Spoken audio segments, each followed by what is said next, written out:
Les gars, je vais vous montrer tous mes favoris du mois de janvier 2026. Tout ce que j'ai surponcé. Déjà un achat que j'ai fait l'année dernière mais qui reste mon go-to au quotidien. Mon sac Chanel 25. Il coûte si cher. Mais il est si bien. Ça a été mon go-to. Je l'adore. Mon rêve, c'est d'avoir le mini maintenant. C'est un fourre-tout dans lequel on met extrêmement beaucoup de choses dedans. Et à la fois, il est cool quoi. Vraiment cool. Ensuite, j'ai acheté ce produit dans un magasin coréen. C'est la marque Medicube. C'est un exfoliant. Et alors, si vous avez des pores, mais les gars, si vous avez des pores et des points noirs, alors attention, ça vous arrache la gueule. Je tiens à vous le préciser. Faut pas le mettre souvent. Faut le mettre une fois par semaine, 2 fois. Ça va vous brûler.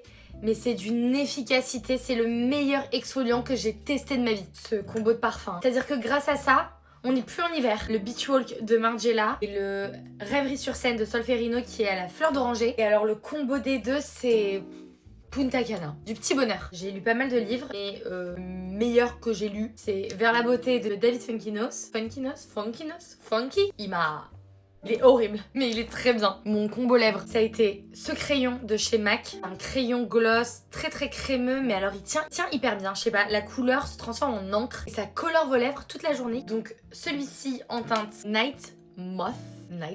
Et la nouvelle lip oil de chez Dior. J'adore, mais celle-ci est beaucoup plus pigmentée. Du coup, elle tient hyper bien. Elle vous hydrate toute la journée. Le combo de ça, bah c'est ça. Et je trouve que ces couleurs un peu berry, ça va à tout le monde. Rehausse le teint de tout le monde. Il y a cette crème de chez Embryolisse qui est extrêmement connue, mais qui est extrêmement bien, qui mérite extrêmement sa réputation. Génial. Franchement, cette crème est géniale. Elle m'a sauvée au Mexique, elle m'a bien hydratée, mais pour autant, elle m'a pas bouché les pores. Fame mérité. Mascara de chez Lancôme. Ça fait longtemps qu'il est sorti, mais je l'ai trop kiffé. Je l'aime tellement. Flutter Extension. La brosse est minuscule et elle est parfaite pour les ras de cils. Excellent mascara. Il y a cette cagoule de chez Weekday que je mets jour, nuit, qui vente, qui neige, qui fasse beau, je pourrais dormir avec. Elle est d'une douceur, elle est trop sympa. Ce stick de chez Charlotte Tilbury, c'est un stick que beaucoup de personnes ont critiqué à sa sortie. C'est pas du tout un fond de teint, c'est un primer glowy légèrement teinté. Mais alors il me fait une peau, je ne peux plus m'en passer. Je mets énormément de produits poudre, moi, sur mon teint. Et je pense que c'est ce qui fait que j'ai toujours un glow. Si vous le prenez pour ce qu'il n'est pas, c'est-à-dire